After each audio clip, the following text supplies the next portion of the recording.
Ассалаумағалейкум қазағым, армысыздар. Біз осы жуық арада ел тірегі арнасы болып, Күлтегін көшесіне, Астана қаласындағы Күлтегін көшесіне барып, сол жергілікті халықтың мұңын естіп қайттық. Ол жерге экология министрлігі, әкімшілік, СЭС және денсаулық сақтау министрліктерінің өкілдері келді. Басты мәселе 98 жылы Астана қаласы Астана болып белгіленгеннен кейін, бір жылдан кейін өте күш қуаты жоғары электр желісі салынған екен. Ол электр желісі қазіргі тұрғыда халықтың денсаулығына өте зиян болып тұр. 30 жылда 30 кісіні онкологиядан ол кісілер о дүниеге аттандырған екен.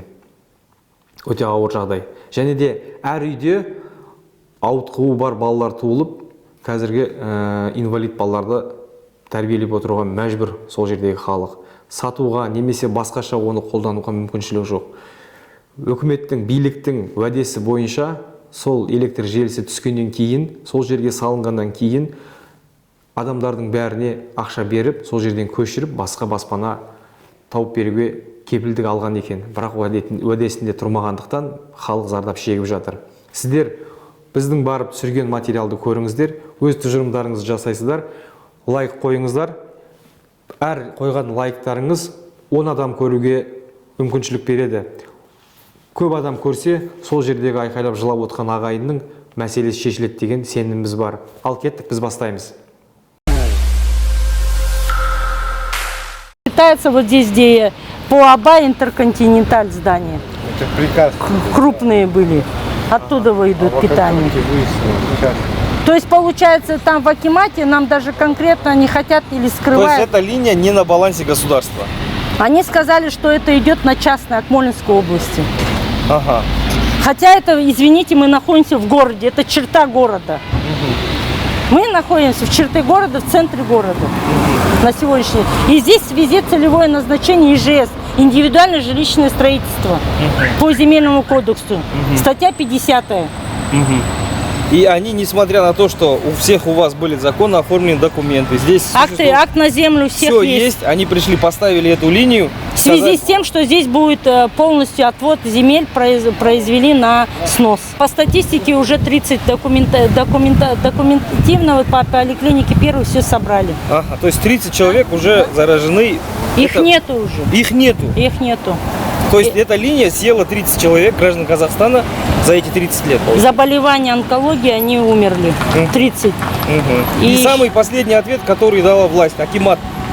Каждый год приезжают Акимы и говорят, что будет снос, и эти обязательства не выполняются. Нет, самое последнее, что они сказали? Сказали, будет снос, а сейчас, говорят, в бюджете нету денег. Вот, по-моему, подошли представители власти, да? Да, экологи. Экологи? Да. Это Министерство экологии, да? Да. Проверяли. Потом по строительным нормативным правилам, то, что здесь 20 метров превышает. И экологов с Акимата не приглашали тогда. Вы Они сами Да, я первый раз вас вижу. И экологов здесь не было. Были представители только с Акимата и санпинстанции. Хорошо, можем с ними познакомиться? Да? Да. Давайте. Меня зовут Рафик Джаралкасымов, я активист незарегистрированной партии Ел Тірегі. Мы поднимали эту тему, да, и вот хотим узнать, можете представиться, мы узнать, кто... Так, руководитель отдела департамента экологии лаборатории Галеев Батырбек Хамидбекович. Ну, я хочу сказать, что департамент экологии, вот электрическая часть, электрополя, он не имеет. Можно погромче, чтобы мы тоже слышали, народ? Я говорю, департамент экологии, руководитель отдела лабораторно-аналитического контроля Галеев Батырбек Хамидбекович. А в данном случае я хочу пояснить, что вот это энергополя, департамент экологии, он не мерит, он не земли. Это, наверное, прерогатива, скорее всего, здравоохранения есть, социальная пединстанция. У них есть уровень шуми, рабочие места, аттестация рабочих, вот электромагнитные поля, они сейчас сами. Да, обучение, это все уже Минздрава, да? Минздрав. А вот вы как-то вот узнали же, что сегодня здесь как бы мы будем встречаться? Или инициатор. Вы инициатор этой встречи? Да. Супер, отлично. А можно узнать вас? Рафик меня зовут. Искаков Алмаз, комитет экологического регулирования, старший государственный экологический инспектор. Супер. Вот, на приеме граждан вот, Гульден Адильбековна была, там министр дал прямое поручение. Мы разъясняли там жителям тоже, то, что это не в нашей компетенции. что именно входит в нашу компетенцию, мы тоже разъясняли. Но вместе с тем поручение министра напрямую было, чтобы собрать здесь всех госорганов, выяснить и, соответственно, к какому компетенции госорганы относятся, чтобы они здесь измерили и дали соответствующий ответ жителям. Поэтому мы здесь мы направляли телефонограмму всем госорганам, чтобы здесь собрались и раз и навсегда решить этот вопрос. Раз и навсегда. То есть я надеюсь, что сегодня у нас будет, есть шанс госорган. решить этот вопрос, да? Надеюсь. Да. Вот экологи, у нас есть экологический кодекс Республики Казахстан. Вот вы сейчас говорите, что это здравоохранение министерства, но экология же тоже окружающая среда же. Агалар, поймите, этим ребятам надо сказать спасибо. Они не знают спасибо. Они сегодня собирают все госорганы. Это они Вы собрали. Вы собрали. Поэтому Как они собирают? Они под пинком собираются. Если бы я их не пинал бы, они хрен когда сюда пришли бы. это понятно. О чем ты говоришь, блин? Если Они собирают. Что им Рахмет говорит? Нет, смотрите. Құрметті мырзалар, можно мен айтып? Күлтегі 34-да тұрам. Үйімізде су тұрады. Күйеуім бәрін істен жатады, шығады. 9 майда міне. Неден шықты? Железнодорожныйдан. Жуырда мне 2 күн неге жатқызық? Во второй вот этот. Соны көрсетеміз, қазір кіргізіп тұр. Крысалардың бәрін. Не перебивайте. У него уже, знаете, уже астмадан асқынып кетті. 72-ге келді, бәліске жатады, шығады. Мен ауру болдым. Я только живу вот этой пшикалкой, вот. Мына мен ғана өмір сүрем. Что за канал? Уже 20 жыл обещает, 25 жыл обещает, сносқа кетеміз. Мен үйім жанды 2 үйді сносқа кетті. Бізге мына светті құт. Оны құртамыз. Гүлден көтеріп жатыр. Гүлден екеуміз жүрміз соның бәріне. Осының бәрін ертпеген. Бәріне біздің жүріп отырмыз. Бәрін жүріп отырмыз. Соны көтеріп жатырмыз. Біз проблема решать етуге. Всю жизнь была и будет эта крыса. Крыса өз әркім өз халықтың жағдайын жасау керек. Крыса әркім өз Крысанда мынандай көзін құртуымыз керек. Солға басын. Кто? Дворник, техничка, кто ты? Нет, надо нормально. Руководитель управления. Ну скажи свою должность, кто ты?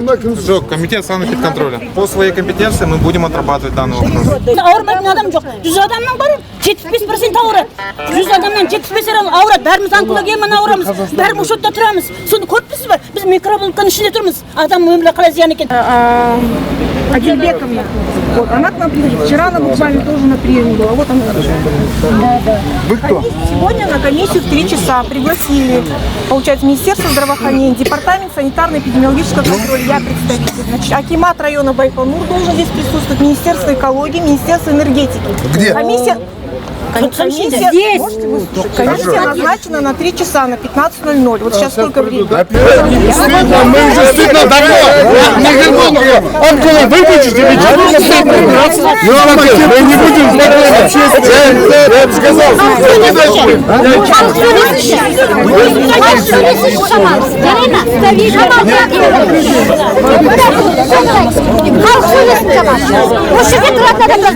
Ждем Министерства энергетики, экологии. экологии здесь, да? Вы Минздрав, спасибо здесь. Но вы понимаете, да, мы почему к вам вот так. Вы поймите, вы поймите, почему мы за вас вот так. Потому что вы врачи. Мы вот почему для нас очень важно. У нас детей очень много. Сейчас я взяла список, представляете, в каждом доме 9 детей, 5 это маленькие дети, возраст от 15 до полугода. Это вот представляете, какая опасная зона для проживания. Получается, ядерный полигон в центре Астаны. Как про нас не знали, как про нас не слышали, ладно, они списывают на 90-е годы, на застойные 2000-е. А сейчас чего? Что стало камнем преткновения для того, чтобы нас отсюда убрать? Вы видите воочию, что здесь творится? Если честно, вы первый раз выехали сюда? Нет, не первый раз. Ну, выезжали, видели, да? Ну, вы же видите, что мы подтверждаем. Документы мы вам дали. Дома 43-го года строения, они у нас, видите, вот развалились. У нас сосед развалился.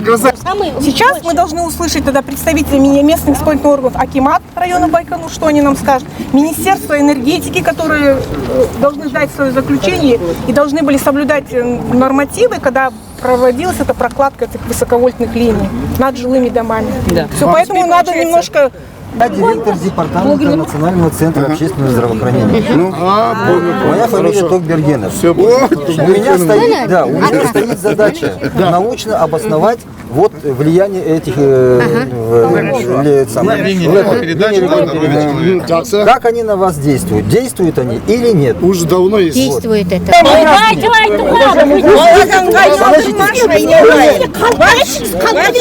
Тұратын адамға, бізге тұратын адамға айтыңыздаршы, басқа адам сөздің керек жоқ.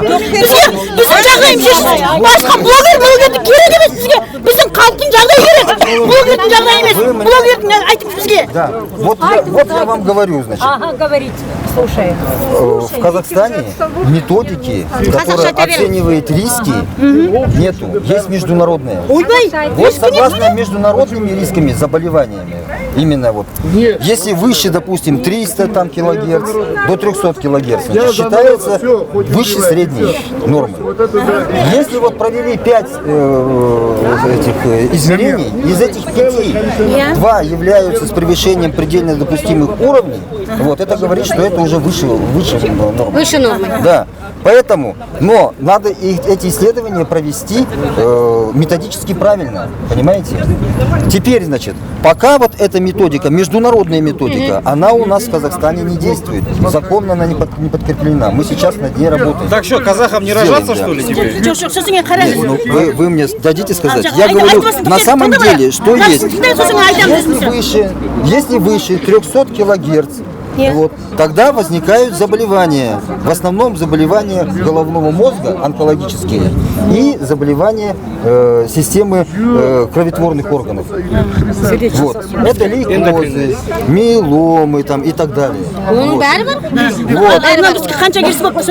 Я не могу это рассказать.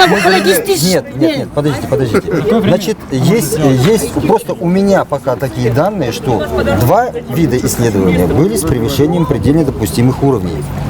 Это ложно. Эти замеры провели. Какие замеры? Кого вы слушаете? Какие замеры? Салмасы, вы кто? Общественное здравоохранение, директор департамента. Понимаете? Я не понимаю. Тебе это интересно? Потому что если бы вы были бы директором департамента, мы бы так не жили бы в Астане. Он будет исследовать. Что тут исследовать? У нас много нужно что переделывать. Ну вы, извините, не вчера проблема началась, 26 лет. Мы пришли вас защищать. Не делайте одолжение, пожалуйста, то, что вы пришли сюда. Это ваша работа, это вы пропущение, это ваше пропущение. Это вы пропустили, мы пароли ваши отбили. Давайте, если решать эту проблему, 2 года мы отбили. Я вчера в Минздраве посидела. Подождите, что значит хотите? Мы что, не хотим, что ли? Подождите. Я вчера посидела в Министерстве здравоохранения. Министерство здравоохранения. 2 часа просидела внизу. Дело было, я был в Караганде, дело не в этом. Я знаю, вчера вы были, чтобы мы вам помогли, вот, давайте делать. Это ваша работа. Почему халықтың көз жесеке алмайды? Тайна, что ли? Методику расчета бізге көрсетпейді. Я сама маған методику. Я посчитаю. Но нам же его никто не показывает. Уже шошынып жатырмыз, уже сенбейміз. Сенбейміз біз ешкімге де. Я вам скажу. Время идет, люди умирают. Вы это поймите. Я понимаю. Каждый раз мне. Вы знаете, медицинский мені, да, значит, соқыр адам көреді. Соқыр адам көреді. Немене сізге біз Министр энергетики Гусерге келгенде өзі признает о том, что мына превышает. Жаңғыр күні келміз. Тихо. Жаңғыр күні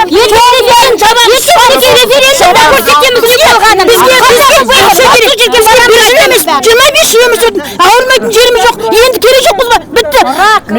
6 айда 5 күн үйдің сносқа кетеміз, мыналарға ақша төлейді. Оны жеткіз, басқа сізді керек жоқ. Басқа ештеме керек жоқ бізге. Денсаулығымыз бәріміз жоқ. Басқа ештеме керек жоқ бізге. Басқа ештеме керек жоқ бізге. Басқа ештеме керек жоқ. Вы пришли, вы донесите, вы чиновник. Все, вопрос нет. Референдумға бармаймыз, митингіге шығамыз. Референдумға, сайлауға барамыз, там будем забать. Митингге шығамыз. А потом должны платить за их ущерб, здоровье. И все. Не надо такие песни, ля-ля-ля. Народом встретились, обсудили. Не надо. Мы не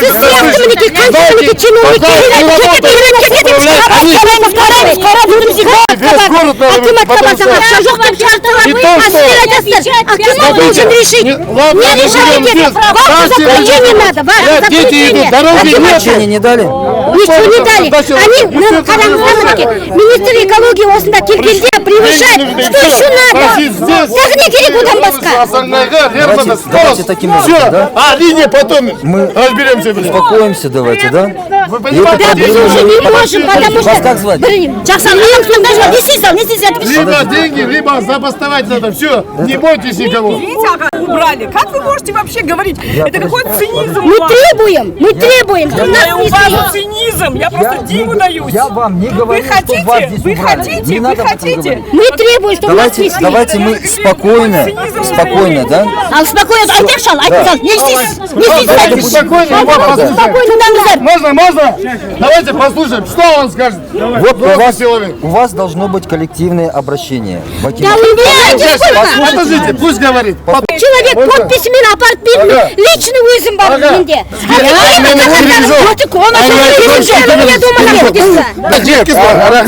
Баса, жеткіз ана қажау жаққа. Доставать етеміз оны. Революция жасаймыз, если надо, блядь. Жұмыс істеп отқан болсаңыз, Хотите, чтобы устроили революцию? біздің арызымызды Это неизбежно. біз біреудеміз шөт жасадық, сонда біреуін көрген жоқсың, сонда не жұмыс істеп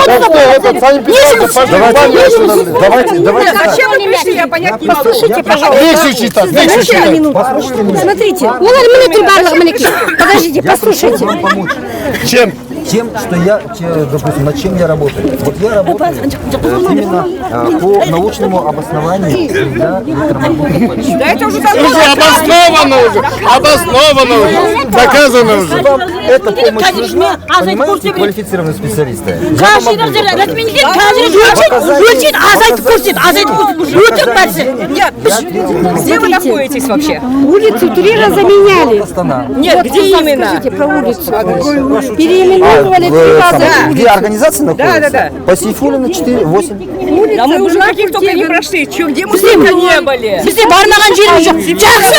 Жақсы ертең бұның алдыңызда балаңыз, алдыңызда барамыз. Да дело не в этом, еще раз говорю, я вам могу помочь в научном Вас вообще обосновании кто вашей сюда пригласил? проблемы. А вы где Кто работаете? пригласил? Можно спросить? Не, ну как это есть? Для меня есть разница. Вас пригласили Давайте сюда. запишем ваш телефон. Почему? Потому что не справляются или что? Потому что нет, им нужно научное Ну обоснование. как вас может санэпидемстанция вызвать, если мы 2 года к ним уже ходим? Где 2 года они во что? На сане лежали, что они вас где-то прятали или что ли? Вы что, об этой проблеме только сегодня узнали? Я? Да. Да.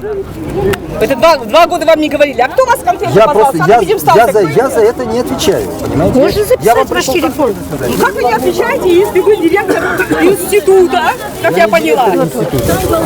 Если вам нужно научное обоснование Нужно, вашей нужно. проблемы, Можно я вас могу телефон? вам дать. Нужно. Компетентные органы, в основном экология. Есіміз кім? Алмас.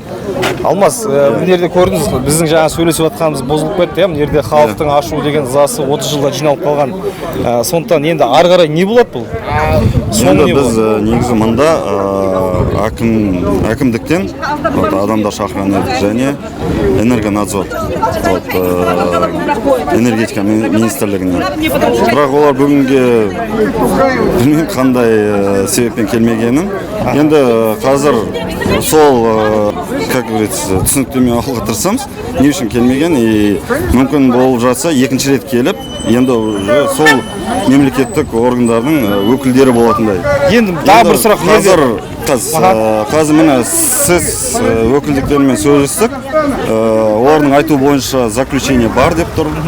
Мына жерде энергополя дейді ғой, сол әсері бар, ол заключение ол туралы бар. Енді сол заключение алып, бізде жазып көреміз, бағанағы, как говорится, өкілдіктерге, энергетика министрлігіне, әкімдікке, чтобы тездетіп шешу үшін. Себебі, енді экология министрлігіне негізі бұл кірмейді. Енді адам ретінде сіз енді өзіңіз айтыңызшы, қазір ана жерде алып келіп тұр, 30 адам қайтыс болған онкологиядан осы уақытқа дейін, осы радиацияның, мынау столбтардың, тоқтың желісі өткен жерден ше, адами тұрғыдан қарағанда бұл қалай санаймыз, бұл санаға сия ма? Дұрыс емес пе енді? Әрине дұрыс емес ол. Әсіресе 2 жылдан бері бәрі біліп, мемлекеттік органдар оған шара қолданбаған дұрыс емес деп өз сұржым Иә, өзіңіз, сондай, иә. негізі дұрыс емес деп ойлаймын. Елдің наразылығы болатындай бар, обязательно. Сіздің есіміңіз қандай органнан? Министерство здравоохранения. Мы денсаулық сақтау министры. Это на русском с вами, да? Можно.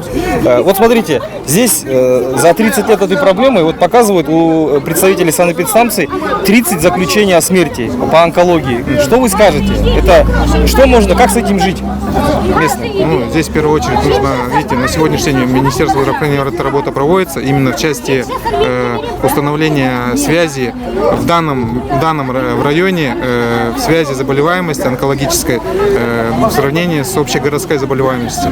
Заключение данных будет подготовлено и будет направлено в соответствующие государственные органы. Ну, я в том числе и правительство, администрацию президента. Так как на городском уровне я сегодня смотрю, что данный вопрос не решается. Вот правильно. То есть местный акимат самоустранился от решения этой Здесь проблемы. вопрос сноса. Позиция Страуса, грубо говоря. Вопрос сноса именно данных, либо как строительство данных линий электропередач и сноса жилых домов, это полностью вся компетенция акимата. Акимата. Да. То есть это конкретная вина акимата в этом случае. Ну, не вина, а ответственность. Ответственность за акимата. Совершенно. Можно теперь мне вопрос задать?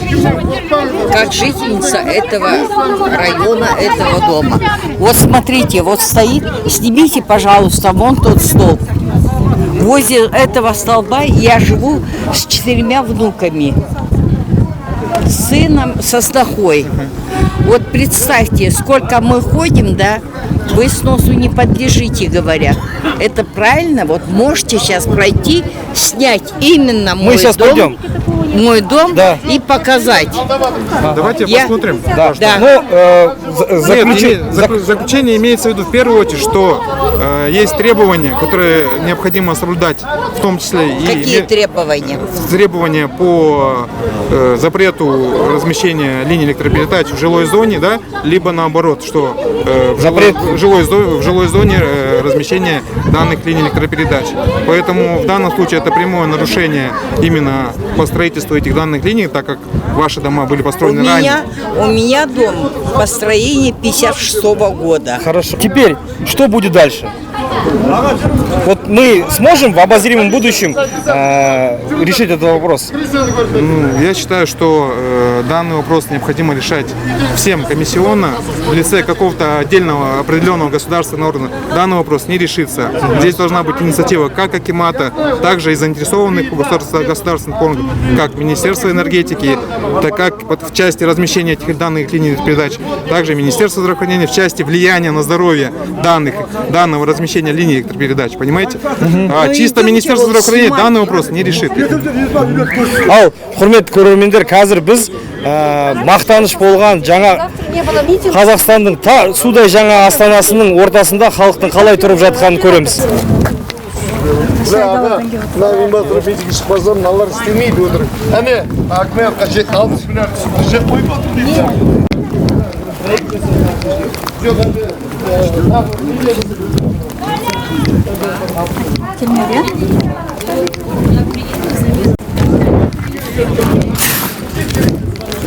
Енді әлемнің ең бай мемлекеттерінің тұрғындары қалай өмір сүріп жатыр, иә?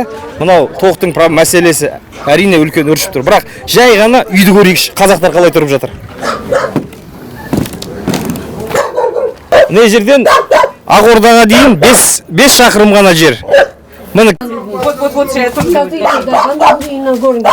Жаңа мен апам болды ғой, это прописано. 47-го года строили дома. Поменяли, смотрите, 3 раза улицу. Проживете красиво.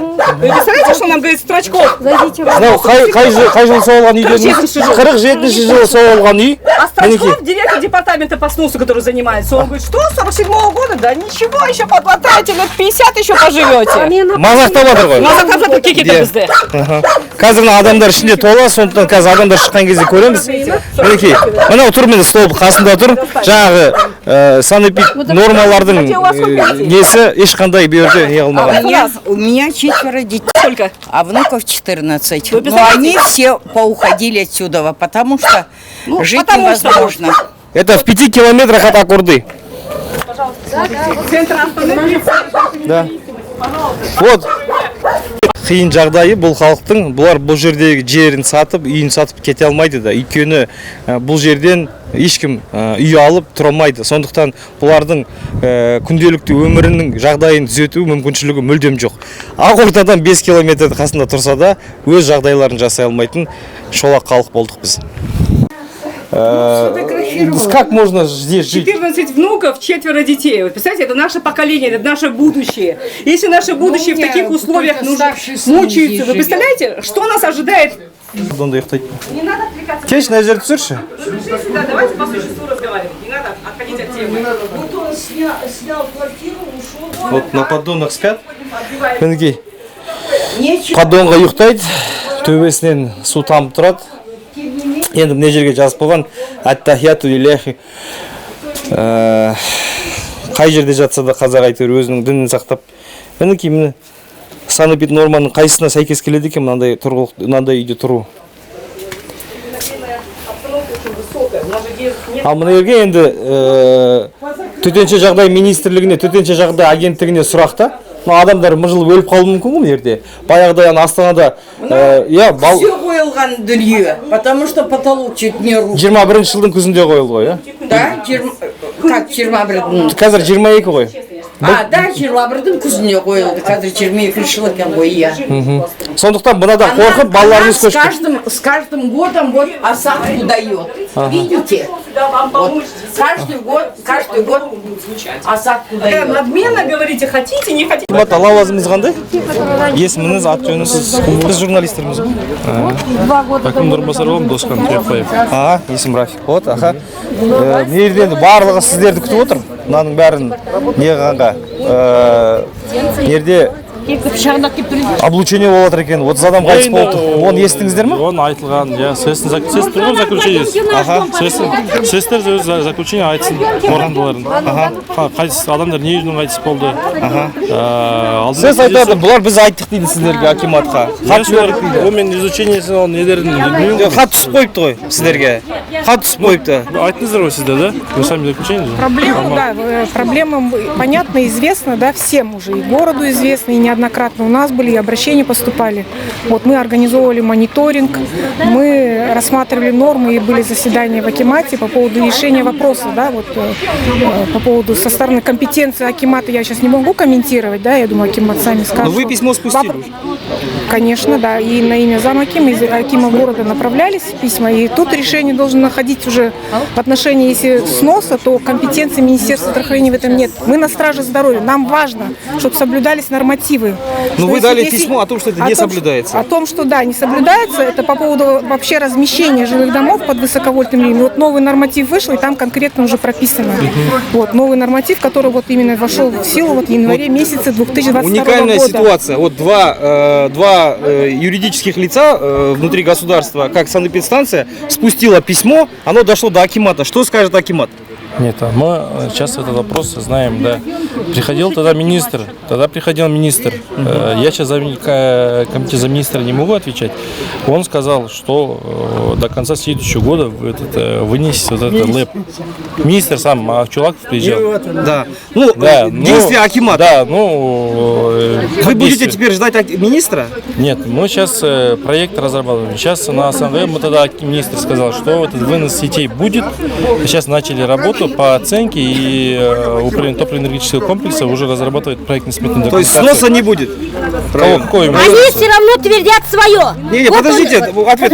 Нет, такого не было, что вот до конца 23 года как ВЛ уберут. Нет, он сказал параллельно 20-метровку соблюдать, сносить эти дома и параллельно вот это вот убирать. Почему вы не напоминаете о том, что нужно еще и дома 20-метровку соблюдать, надо сносить? Вы же не говорите, вы говорите о том, что это ваши слова, что министр энергетики сказал о том, что будут ВЛ убирать до 23 года до конца. Он так не говорил. Не говорил он. Там народ сидел, ты же не один сидел там ведь народ сидел. То есть, получается, он придумывает ответ? Конечно, он придумывает, потому что его нужно защищать. То, что они уже проект создали, нужно убирать вот эту ВЛ-ку. У них это уже в документации есть, проектная документация. А когда уже ВЛ-ку уберут, скажут, ВЛ-ку убрали, сидите дальше 25 лет. Зачем? Пускай нас сперва сносят, а потом что хотят, мостой делать со своей волкой. Он нам не нужен вообще. Бізге решает вопрос. Бізге сноскадан ешқана снос керек. Басқа ештеме бізге керек жоқ.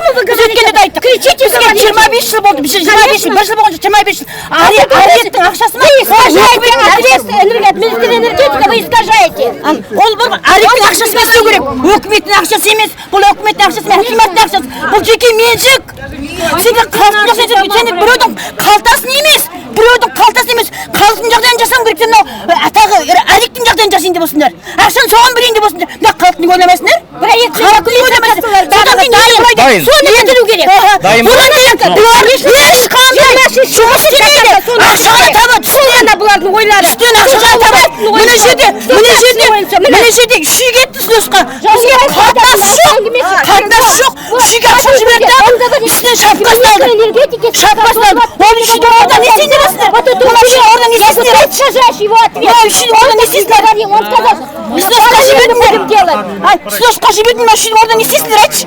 Біз алдымызды емес, жанымызды анау үшін алдым. 200 метр. Одан неге? Одан не істейсіңдер? Не үшінге? А где Аким, когда мы... Не үшінге? Не үшінге? Звоните Акиму. Не үшінге? Біз жол жабамыз. Бізге қазір жолды жабамыз қазір. Келсін, жауап берсін. Келмейді қазір жолды жабамыз. Ашық жарелеміз қазір көштеріз. Давайте звоните ему, пускай он сам приходит. Келсін. Біз келмесіміз жол жабамыз қазір. Жол жабамыз қазір. Кеше маслихатта болдық біз. Адан жетеді, 60 миллиард бөлініп жатыр. Асан қайғада күлтегінге де бәріне жетеді ақша. Жетеді қалай? Сатпа керек, үстінен ақша береді. Біз жақсы жүрген адамдарға бермей, басқаларға береді бұлар. Үшіге ақша берді. Үшіге онысы шапқасын алды. Бұл бізге жарамайды да. Мынау істеміз 200 метр жерден алды. Пустое место, кетсін шапқа. Давай, Жаулыбаев, әкімді шапқасын кет. Сөзі керек шақыр. Вы не решаете вопрос. Аким шақырын. Зам Акима района? Сен шешпейсің. Аким келсін, көлгенің келсін. Әйтпесе қазір жол жабамызда образуем. Бұзылып жатыр дейді, ұсынысқа кетіп. У нас вот по Асанқайғы бізде бұзылу керек міне. Постановление бар, уведомление берілді мінде. Вот кету керек тоже ұсынысқа. Вот біз сияқты жүгірген адамдарға бермейді ақша. Біз жүгірмеген басқа сырттан адамдар кіргізіп алып жатыр да. Мысалы мен осы ақшамды алуға міне ұсынысқа кетуге постановление бәрі бар қолымда. Көрсетемін сіздерге керек. Құжаттардың бәрі бар. Уведомление, постановление барлығы бар. Бүкіл документтер дайын да ұсынысқа жіберуге. Бірақ біз жүгіріп жатырық қой, бізді оценкамен таныстырмай жүгірмей бізге азан келмейді. Бірақ жүгірмеген адамдарды алып кетіп жатыр да. Бейтаныс адамдарды. Бірақ сол көшенің ішінде Токаев не работает, по большому счету. Понимаете? Но если не работает, а если работает, то подчинение, как сейчас Кульгинов, сейчас они должны сюда прийти, нету. А мы, жители, әрқайсымыздың өзіміз жұмысымыз бар. Соны тастап, халық, я за народа. Пусть все слышат мир, я за народ, хоть меня убьют, я скажу, потому что уже пора. Мы, казахи, которые никогда не уклонялись, біз батырдың тұқымның ұрпақтары едік қой, шыма болып қалдық. Қазір жүріндер еш жабақ десе бәрі қорқады, потому что атып, соттап, кіргізіп бітірген. Енді қорқпау керек, өйткені жаңа Казахстан деп озвучили, это на словах там бумаг, но мы в деле должны, если не слушать, должны бастовать по большому. Если хотят второй революции, это неизбежно. Сейчас мы вот такой переулок, а в некоторых домах мяса нету, макарон кушают, понимаете? Люди работают, зарплата маленькая, хоть даже 150-200, цена на продукцию выросла, не могут с одним. Многие живут на квартирах, многие платят, простой народ, ипотеку. Если государство было бы, они выдали бы по 10 соток давным-давно, тогда, каждый свой двухкомнатный построил бы, не лезли бы ипотеку, понимаете, народ? Вот это. Все мы это знаем прекрасно, но ничего не сможем, потому что Назарбаев управлял, те, которые вышел, стрелял, убивал, посадил и нас зашугал. Наш батырский дух снизил, да понимаете? Құрметті көрермендер, мына жерде қазір не басталып жатыр, халық жол жауып жатыр. Солай істеу керек басқа. Қазір мемлекеттік органдар да келді, әкімшілік келді, денсаулық сақтау министрлігі келді, және санэпидстанция келді. Олардың бәріне алған жауаптарында халық ешқандай көңілінен шықпады. Келсін, Жаулыбаевтың қажеті жоқ. Ол бізге келгеніп керек. Отырған бір кешкі бір жерде. Жоқ, Гони велик домой. Домой езжай. Поставь велик.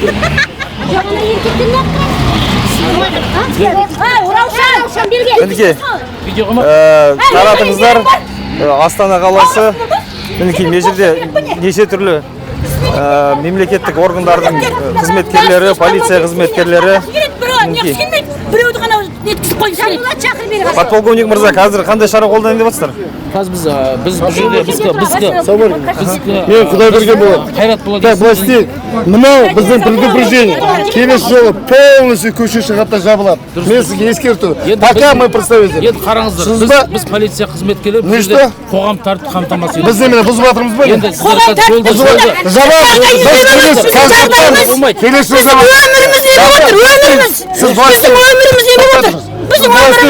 сіз бізге әңгіме айту үшін барыңызда Кульгиновты Минфин шақырып келіп ақша бөлсін. Содан кейін будет сақтаңыз. Сіз жоқ, біз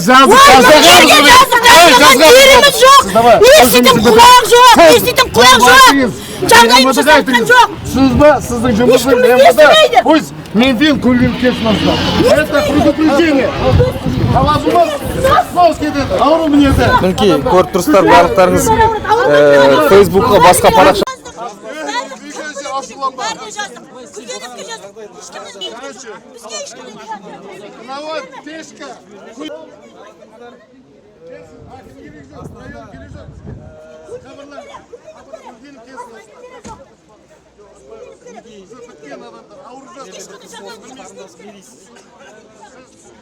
Накладывать район Аким Игла пешка.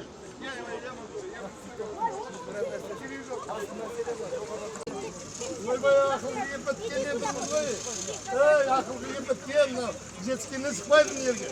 Даже жұмысын тастап кетті. Сендер бізге керек жоқ. қалған жоқ. Жоқ, көмектеске істеп жатыр. Қайдағы сол адамдар сол құлдық, әлі құлдық. Әлі құл. Сіз өзіңіз кім боласыз? Сіз онда сіз не работаете, ДВД келсіз болды. ДВД пусть приходит. Бізге керек жоқ, ДВД келсіз болды. ДВД там, сіз Байконурш келесіз. Кімсіз, замсыз ба? Мен жергілікті полиция қызмет бастығы. Жоқ, бізге сізге керек жоқ, бізге ДВД полковник кім, сол келсіз.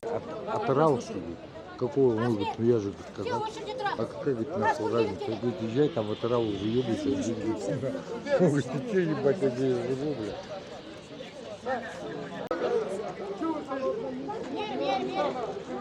Так у нас улица, самая чистая.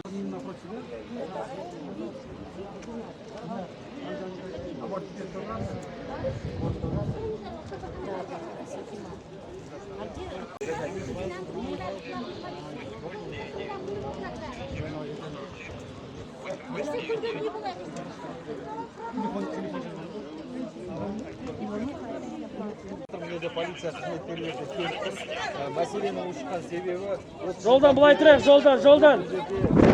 балалар туып, ауру елдер онкологиялық ауруға шалдырып жатыр. Люди бастуют, не получают машину.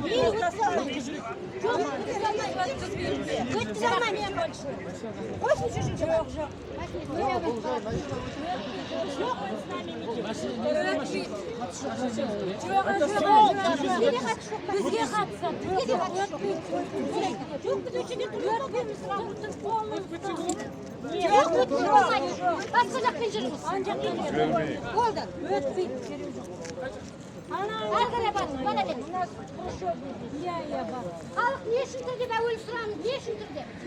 Если не интересно, басқа жолмен жүре беріңіз. Әкем көрден кеп педі, өткізеді.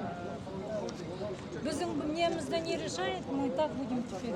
Басқа халық ойлаймайсыз, қалай өтеді? Нені? Сіз бізді ойлайсыз. Біз кім ойлайды? Бізді кім ойлайды? Сіз мынау ойлайтын? Басқа жерге барып ойлайды. Қағаз жүзінде берсін, ойлайды.